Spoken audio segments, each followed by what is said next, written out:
Assalamualaikum. Dengar nggak sih suara aku?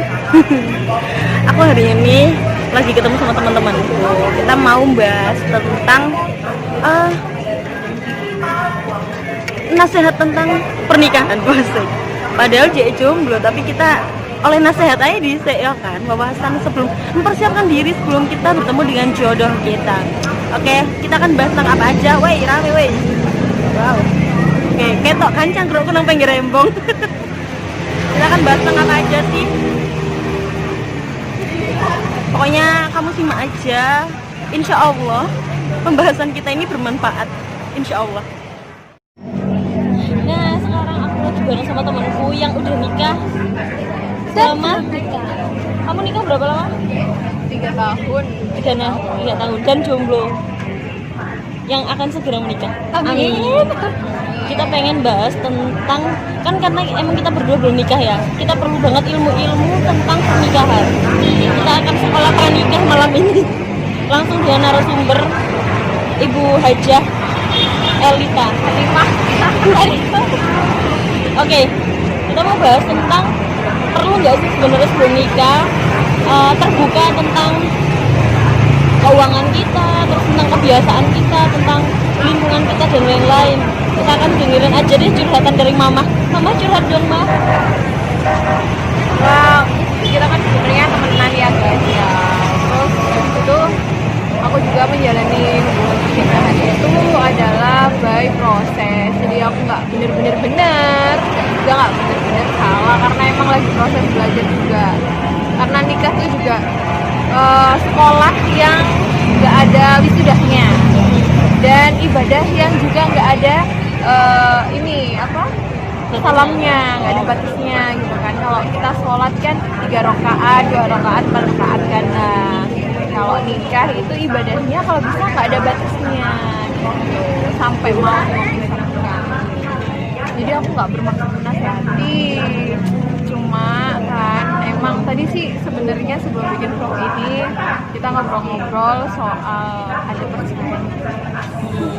Boleh diceritakan pengacara dari orang yang sudah perlu bercerai. cerita tentang perceraiannya deh.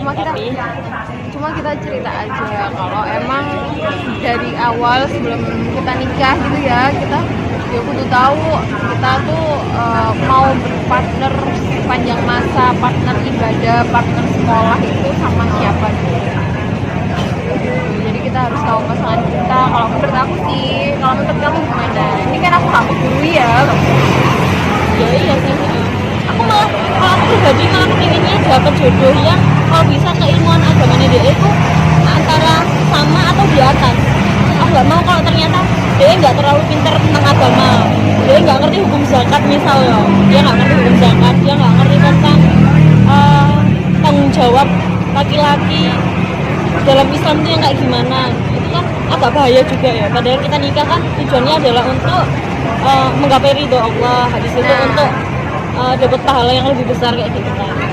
Nah kalau Mida sendiri kan memang belum nikah sih, nanti ada nggak kira-kira pandangan-pandangan ibarat orang sekolah nih, pasti kan lihat dulu grade-nya sekolah ini seperti apa sih, terus kita cari sekolah yang visi misinya kayak apa sih, lokasinya jauh nggak sih kayak gitu. Sama kayak halnya mau pilih jodoh atau suami.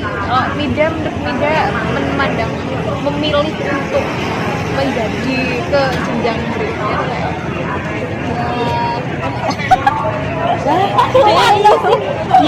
ya maklum dia memang jomblo pemalu. Wanita gadis-gadis desa pemalu. sebenarnya kalau harapan tuh udah ada guys, cuma karena di depan kamera jadi rasa udah grogi. Iya, rasa grogi. Ya kan kalau aku kan biasanya tuh sering curhatin sama temen-temenku, banyak yang nikah terus curhat tentang kondisi pernikahan mereka kan. Dari situ itu aku sebenarnya takut sih, maksudnya takut buat ngejalanin hubungan, kayak maksudnya jadi takut buat menikah. Benar nggak sih, maksudnya jadi selektif gitu loh kalau mau milih pasangan gitu. Terus ya jadi mikir-mikir pisan, sebenarnya kita udah siap belum sih mau nikah. Nah itu Terus kedua, menurutku jelas enggaknya pernikahan itu pertama pasti dari awal pernikahan itu harusnya harus terbuka, kayak dia itu udah terbuka dari awal. Tapi kan nggak gampang kan menemukan seseorang yang maksudnya bisa apa ya, bisa ngimbangin keadaan kita. Kita lagi jatuh dibangkitin, dia jatuh kita yang bangkitin, itu kan nggak gampang. Nah, rata-rata teman-temanku itu yang sudah menikah itu bukan karena mereka siap, tapi karena teman-temannya sudah pada nikah. Terus sudah dikasih, aku sudah ini, udah usianya udah segini, udah 5, udah 20 berapa, udah kayak gini. Aku pengen mungkin sekarang kan tren nih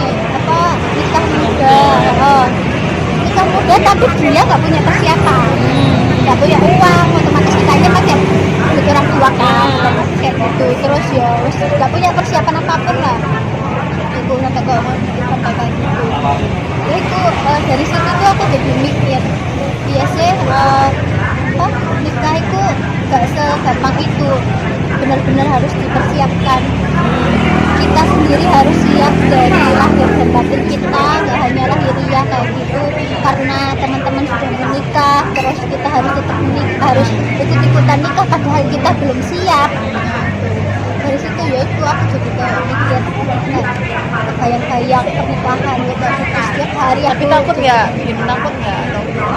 Iya takut, soalnya kita kebanyakan teman-teman dekat sama aku itu cerita tentang pernikahannya yang setelah menikah dia diuji sama keuangan, diuji sama itu kayak gitu. Nah itu ya itu tadi aku takutnya tuh aku gak siap, terus pasang aku gak siap terus aku gak pengen kan, maksudnya jangan sampai lah sampai kayak gitu kan. Tapi ya aku jadi mulai Bertemu siapa? aku jadi pikir, oh iya bener sih, maksudnya sesuatu yang negatif itu jangan terlalu jangan terlalu disugesti. Kalau aku waktu ketemu Mida tuh begini, aku ada sehat ya, dan pengalaman aku juga prosesnya tuh belajar. Aku sempat bilang gini sama Mida, aku ini menjalankan proses pernikahan itu juga aku lakukan sebisaku, cari ilmu, baca-baca sana sini, baca artikel, lihat berita kayak gitu kan, belajar dari pengalaman orang. Tapi kalau suatu hari misalkan nih yang ngomong ini mengalami sesuatu yang tidak mengenakan di pernikahan, tapi aku sudah melakukan hal preventif dengan mencari ilmu, dengan komunikasi yang baik, dengan mandiri, dengan safety. Kalau toh misalkan takdir kan gak ada yang tahu ya, yang memberikan omongan ini gitu kan, bukan berarti dia salah, bukan berarti bukan berarti ya pokoknya nggak ada sesuatu yang sempurna lah. Bahkan apa yang aku omongin kalau misal pun itu adalah telur ayam gitu kan, misal itu sesuatu yang bermanfaat, kalau ada celahnya mungkin buat aku tapi nggak buat orang lain ya. Terus nggak menutup kemungkinan lah gitu. Memang kalau kita menikah sih emang ya nggak ada yang pengen ada perceraian atau nggak ada yang pengen itu, nggak ada sama sekali. Kita nggak berharap semua itu kan, kita berharap ya Dia harus bilang jangan kalau bisa nikah itu benar-benar selamanya sampai akhir hayat, ya sekali sampai mau dipisahkan. iya, nggak ada yang berharap buat gagal. Kalau misalkan ada orang yang gagal di sana, semangat. Kalau masih mau mulai atau sudah proses, tetap dijaga gitu ya. Kalau yang gagal semangat, soalnya hari-hari ke depan harus tetap dilalui. Kalau misal ya, iya kita harus jomblo, semangat mencari jomblo terbaik. amin.